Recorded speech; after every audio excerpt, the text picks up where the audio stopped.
cántico hacia el cielo.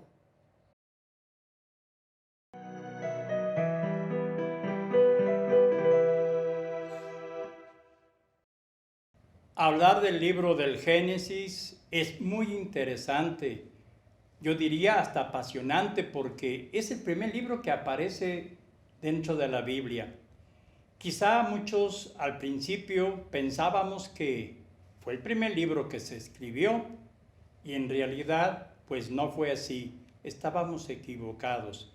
Fue uno de los libros últimos o casi últimos de los que se escribieron del Antiguo Testamento. Pero Génesis viene de una palabra griega que significa principio u origen. Este libro nos va a narrar cómo fue la creación del mundo, del hombre, de la mujer, del sol, las estrellas, los ríos, los mares, todo lo que conocemos. Recordemos las palabras de Dios en la creación.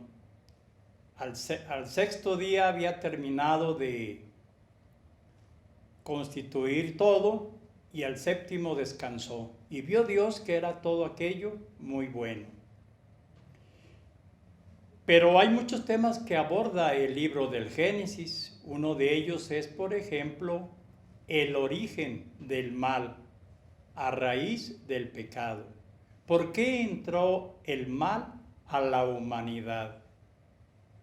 Y se nos narra una historia donde aparecen nuestros primeros padres, Adán y Eva, en el paraíso, en un lugar muy hermoso que nadie sabe exactamente dónde estaba. Como pista te diré que menciona 4 ríos, 2 de ellos sí los conocemos, sabemos dónde están, el Tigris y el Éufrates. Los otros 2 no lo sabemos, aunque sus nombres aparecen escritos. Este libro, pues, nos va diciendo cómo es que entró el pecado, por la tentación, por la vanidad del ser humano, por querer ser iguales que Dios o quizá hasta más que Dios. Vemos también que hay una lucha fratricida entre hermanos. Vemos que Caín mató a su hermano Abel. ¿Y por qué lo mató? Pues simplemente por envidia, por egoísmo. Lo que le ofrecía Abel a Dios le era más grato que lo que le ofrecía Caín al Señor. Por eso decidió matarlo. Luego vamos a encontrar en ese relato tan hermoso cómo es que Caín se arrepiente, le pide perdón a Dios, pero tiene que huir. Y Dios le dice, mira, vete a tal lado, vete a tal ciudad y ahí podrás protegerte. Vamos viendo que en la narración hay detallitos como que nos van a hacer pensar en otras cosas más interesantes todavía. También nos habla del origen de la cultura. ¿Por qué hay tanta diversidad de cultura? ¿Por qué no todos tenemos la misma cultura? Bueno, es muy simple. Todo se remonta a la historia del pueblo judío. Es larga, en donde les pasaron muchísimos acontecimientos, tuvieron bastantes problemas, pero Dios siempre salió adelante. Por eso es que fueron pensando los escritores finales de este libro el porqué de cada cosa, la razón última del pecado, de la bondad, de la misericordia.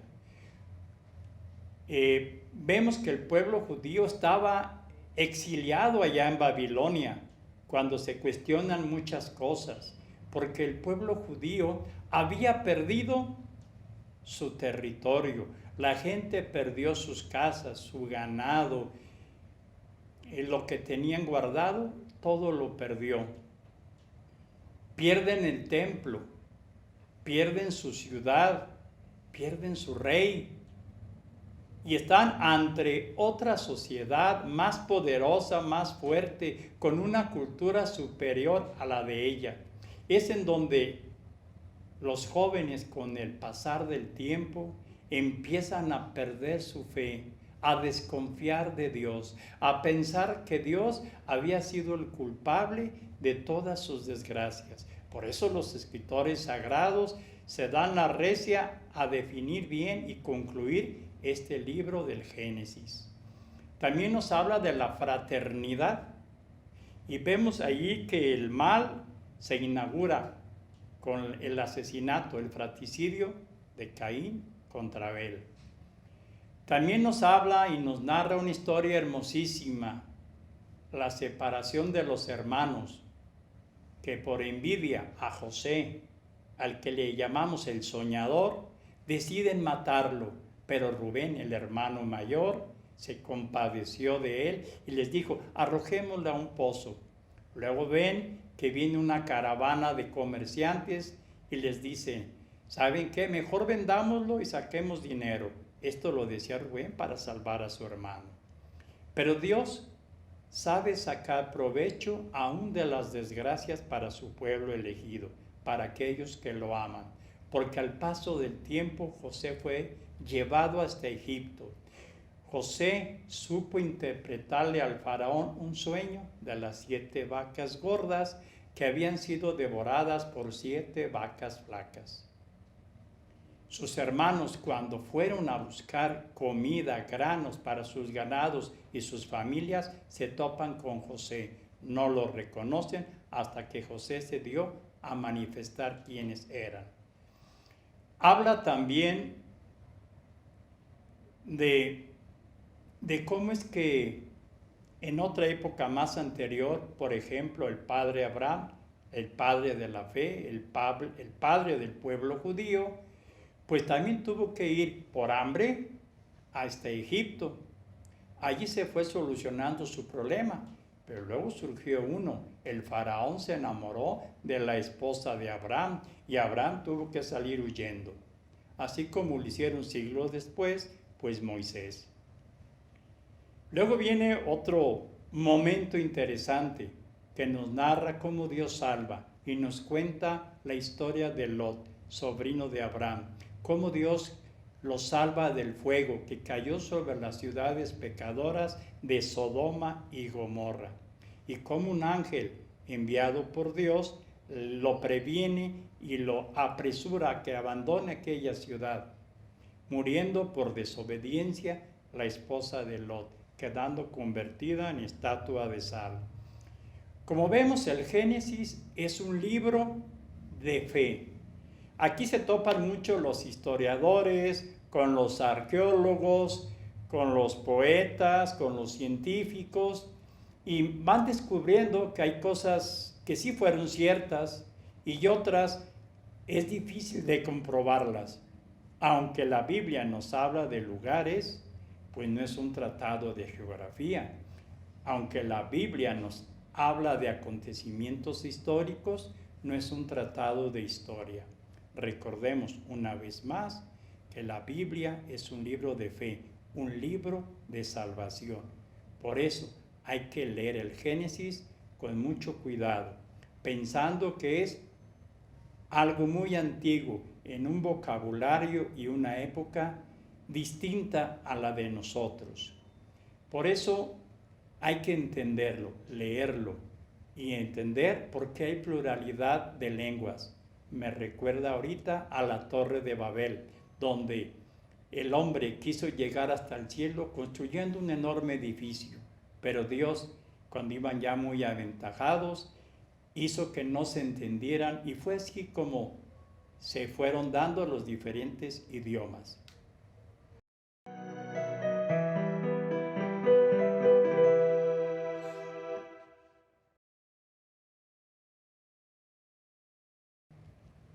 San José y el canon romano.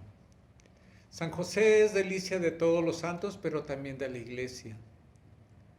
Escribió en su exhortación apostólica Redemptoris Custos, custodio del Redentor, el Papa San Juan Pablo II, que el Santo Papa Juan XXIII le tenía una gran devoción a San José e instruyó que el nombre de José fuera insertado en el canon romano de la misa, después del nombre de María y antes de los apóstoles, papas y mártires. Pero, ¿qué es el canon romano? La misa se divide en 4 partes: ritos iniciales, liturgia de la palabra, liturgia de la Eucaristía y ritos finales. En el centro y en el corazón de la liturgia de la Eucaristía, que es donde se hace la consagración, una de las partes es la plegaria eucarística.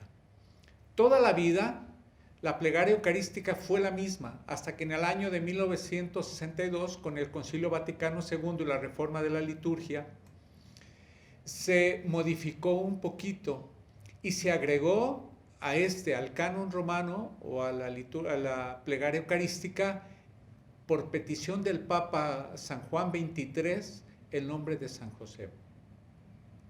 ¿Y cómo es? ¿De dónde tiene origen esto? Cuenta que el 10 de noviembre de 1962 le tocó la exposición dentro de las sesiones del Concilio Vaticano al obispo de Mostar, Petar Kul.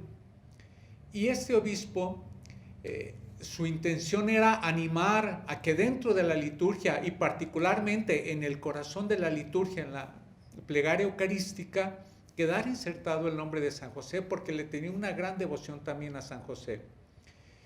Este obispo hizo una exposición tan larga, tan extensa, y repetía tanto las palabras que se empezaron a distraer entre todos los cardenales y obispos, y el moderador le dijo: señor obispo, ha sido una piadosa y generosa exposición, podemos seguirla escuchando luego. Y algunos soltaron por ahí la risita y un poquito burlona. Él se tuvo que retirar a su asiento, ocupar su lugar, un poquito avergonzado, porque siente que no había logrado su objetivo, conmover a la asamblea. Y el Papa Juan XXIII, que estaba siguiendo el concilio a través de la televisión, el circuito cerrado, desde su apartamento, se quedó conmovido por las palabras de este obispo. Y cuentan que le corrían unas pequeñas lágrimas de emoción, pues él conocía perfectamente quién era este obispo y por qué repetía tanto las frases, o sea, tartamudeaba un poco. Este obispo se opuso al régimen comunista yugoslavo, fue preso durante 7 años, de 1948 a 1955, estuvo en un campo de concentración, sufrió todo tipo de acosos, de calumnias y además de instigación psicológica. En una ocasión lo subieron a un tren con más personas y lo descarrilaron para que murieran todos. Y él sobrevivió con una fractura de cadera. Y desde entonces sufrió ataques de ansiedad, nerviosismos, y le quedaba ese pequeño tic de repetir las cosas. Y había sufrido mucho a raíz de esto, por defender la posición de la iglesia ante el comunismo yugoslavo. Y él atribuía el milagro de haber salvado su vida a San José. Por eso había querido en esta sesión de Concilio Vaticano II hacer una exposición y que quedara ya el nombre de San José inscrito en el canon romano. Esto es en la plegaria eucarística.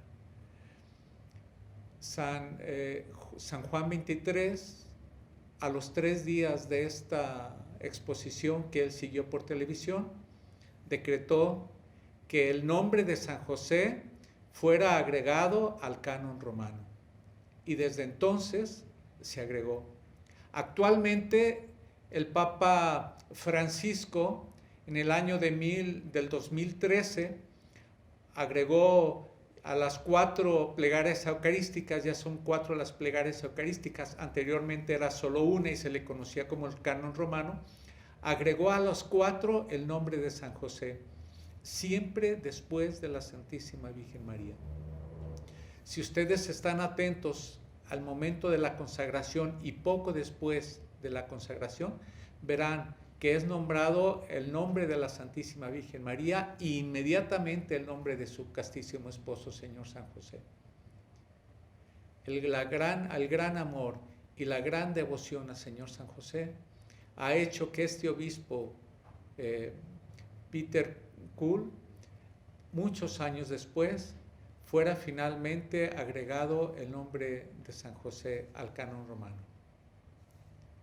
Es para gloria y honra de Dios, para honra y honor también de este querido santo, que está presente en el corazón de la Iglesia, en la misa misma y en el momento más culmen de la misa, en la sagrada consagración. Que San José, nuestro Padre y Protector, nos bendiga siempre. Señor San José, ruega por nosotros.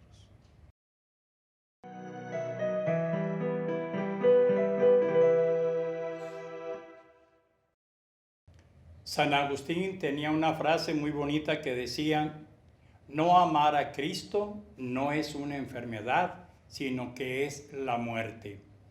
Y esta frase me va a servir para ilustrar una pequeña historia que contó un santo, San Macario. Macario significa bienaventurado y Abba significa padre. Resulta que este monje, que también era sacerdote, vivió en el siglo IV de nuestra era, allá en Egipto, junto a unas montañas, las montañas de Esete. Y este padre, Abba, fundó un monasterio y ahí vivían muchos frailes. Un buen día decide él salir acompañado de varios compañeros suyos hacia un pueblo. Al pasar por el pueblo, escuchó a una muchachita que estaba hablándole a su mamá, le hizo una confesión difícil, rara. La muchacha le dice: mamá, conozco un muchacho muy guapo, muy bueno, riquísimo. Es más, me quiere mucho, pero yo a él lo odio. Sin embargo, también conozco a otro muchacho. Es un sinvergüenza y no me quiere, pero yo a él sí lo quiero. El padre Macario se puso muy pensativo y sus compañeros frailes se dieron cuenta y le dijeron: Abba, ¿qué te preocupa? Y les dijo: es que acabé de escuchar esta historia, estas palabras de esa muchacha tonta, y es que los cristianos nos parecemos precisamente a esa muchacha. Conocemos a Dios, Dios es muy bueno, hermoso, rico, nos ama bastante, pero no lo queremos.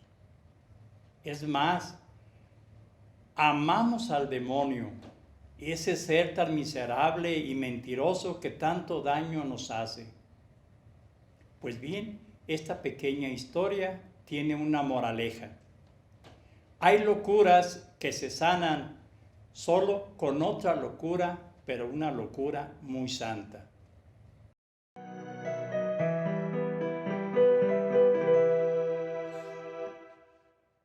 Hoy me acompaña Fernando Franco, un compañero del Instituto Bíblico Católico del Señor de la Misericordia. Fernando, todo el mundo escuchamos hablar de liturgia, pero muchos no sabemos qué es liturgia. Bien, hola a todos. Fíjense que sí, la verdad es que la mayoría de los bautizados luego no nos queremos enterar de lo que es liturgia. Pensamos en liturgia y pensamos, pues es cuestión del padrecito, a mí no me importa mucho. Pero te voy a explicar una cosa. La liturgia es uno de los 4 pilares de nuestra fe. Haz de cuenta que nuestra fe es como una mesa que tiene 4 patitas. Una de esas patitas es en lo que creemos, ¿qué es nuestra fe? La otra patita es cómo celebramos esa fe. La tercer patita es cómo vivimos esa fe. Y la cuarta, cómo llevamos a cabo esa fe en nuestra oración, en nuestra relación con Dios. ¿Sí? Así, en ese formato que te estoy diciendo, así está el catecismo de la Iglesia Católica. Y pues bueno, ¿cuál es nuestra fe? Pues básicamente en el catecismo nos van describiendo paso a paso lo que en el credo confesamos. Después, esa fe que vivimos, esa fe que tenemos, ahora, ¿cómo la celebramos? Es la segunda parte del catecismo. ¿Y cómo celebramos nuestra fe? Pues por medio de la liturgia. ¿Cómo que por medio de la liturgia? A ver, ¿pero cómo? Sí, mira. En la palabra liturgia en griego significa el servicio del pueblo. Porque se usaba que antes, cuando iba algún rey a alguna de las poblaciones, llegaba a la población y todo el pueblo se reunía y le rendía honores al rey. Esos honores que le rendían, a eso le nombraban liturgia. Pero bueno, ya ahora en sentido católico, pues, ¿qué es liturgia? Pues es nosotros ejercer el sacerdocio de Cristo, vivir el sacerdocio de Cristo. ¿De qué manera? Por medio de signos sensibles, o sea, cosas que podamos ver, pero que nos remiten a una realidad superior, una realidad espiritual, algo que pues no vemos, no sentimos, no percibimos con nuestros sentidos, pero la fe nos lleva a ese plano más elevado. Por ejemplo, cualquier bautizado ya vivió la liturgia. ¿Por qué? Por el sacramento del bautismo ya viviste la liturgia. Que si te vas a misa, estás viviendo la liturgia, estás participando en la liturgia. Si comulgaste, participaste plenamente del sacramento. Entonces, ese sacramento también es vivir la liturgia. Te fuiste a confesar, viviste la liturgia. En fin, los 7 sacramentos es lo que componen principalmente la liturgia. Y tú como bautizado, y si sigues una vida sacramental, estás viviendo la liturgia, o sea, el servicio del pueblo a Dios. Estás dándole culto a Dios. ¿Y por medio de qué? De esos signos sensibles, a la hora que te hincas, a la hora que haces alguna reverencia, a la hora que te sientas, a la hora que te paras, a la hora que ves que se pone incienso, a la hora que te vas formado en procesión a recibir la comunión, a la hora que te acercas al confesionario, en fin, a la hora que te acercas a casarte, por ejemplo, a vivir ese sacramento del matrimonio, estás viviendo la liturgia. ¿Por qué? Bueno, pues porque es el ejercicio del sacerdocio de Cristo. Tú y yo lo ejercemos cuando vivimos la liturgia. El sacerdote también, obviamente, es otro Cristo, ¿verdad? El que preside luego las celebraciones litúrgicas, ¿verdad? Es otro Cristo. Entonces, en conjunto vivimos la liturgia. Estamos dándole culto a Dios de alguna manera. ¿Cómo ves? Así que no te escapas. No nada más es para el padrecito. Es para todos. Ya me quedó claro que es liturgia. Entonces la liturgia tiene mucho que ver con las Sagradas Escrituras. Van como que engranadas, tomadas de la mano. Sí, bueno, fíjate, nada más para que hagamos un poco de conciencia. Luego dicen que quién fue el primero, quién fue primero, el huevo o la gallina. También aquí, ¿qué fue primero, la escritura o la liturgia? Porque pues la gente, imagínate a la gente cuando se da cuenta que tiene la conciencia de que hay en la naturaleza ese creador, esa inteligencia superior al mismo hombre que está detrás de toda esta armonía del universo, empieza a darle culto, ¿sí? Entonces, y empieza a consignar por escrito todas las experiencias que tiene con esta persona más inteligente, superior a él, empieza a consignarlas por escrito. Tuve esta experiencia y le di culto y pasó esto y me pasó esto y me pasó esta experiencia y cómo fue hacia un fin, de tal manera que el pueblo creció y creció en su fe. Entonces, cuando nosotros celebramos un sacramento, estamos celebrando la palabra de Dios también. ¿Por qué? Porque dentro de la palabra de Dios están incluidos los sacramentos. Jesús es el fundador de los 7 sacramentos. Y todas las cosas que se hacen, todos los signos esos visibles, como te dije, o que puedes oír, que puedes gustar, que puedes ver dentro de los sacramentos, están sacados precisamente de la Biblia. Además de que la Biblia da las directrices de cómo celebrar pues un sacramento por varias figuras que en ella ya existen litúrgicamente. Qué interesante, Fernando. ¿Algo más que quieras añadirles? Bien, pues yo te digo, de ahora en adelante ten conciencia de que si tú vives un sacramento, especialmente pues la misa, que es lo que diariamente podemos estar celebrando, estamos celebrando la liturgia, estamos poniéndonos al servicio de Dios, es el servicio del pueblo a Dios, la liturgia, ¿sí? Entonces, vívela intensamente, que todo eso que el Padre hace y lo que se dice y tus posturas y tus respuestas en la misa tienen un respaldo del Espíritu Santo que las hacen eficaces en un plano en que tú y yo no podemos percibir por nuestros sentidos. Todo está respaldado. Todo es cierto lo que se vive en la liturgia. No lo dejes pasar desapercibido. Estás viviendo la realidad, una realidad que solamente en el cielo tú y yo podremos comprender en plenitud. Entonces significa que si yo participo dentro de la Eucaristía, como monaguillo, como proclamador, como ministro extraordinario de la comunión, o como el que hace la colecta del pueblo, o el que lleva las ofrendas, todo esto también es liturgia. Claro, pero aún así, si no te toca hacer ninguno de esos servicios, si tú nada más respondes y vives y te estás atento a todo lo que en la liturgia se está celebrando, entonces estás participando también en la liturgia, estás celebrando.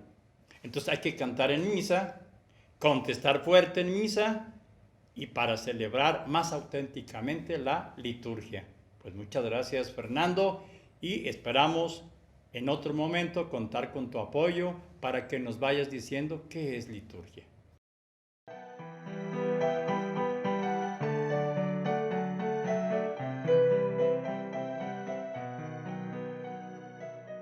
Del pórtico hacia el cielo.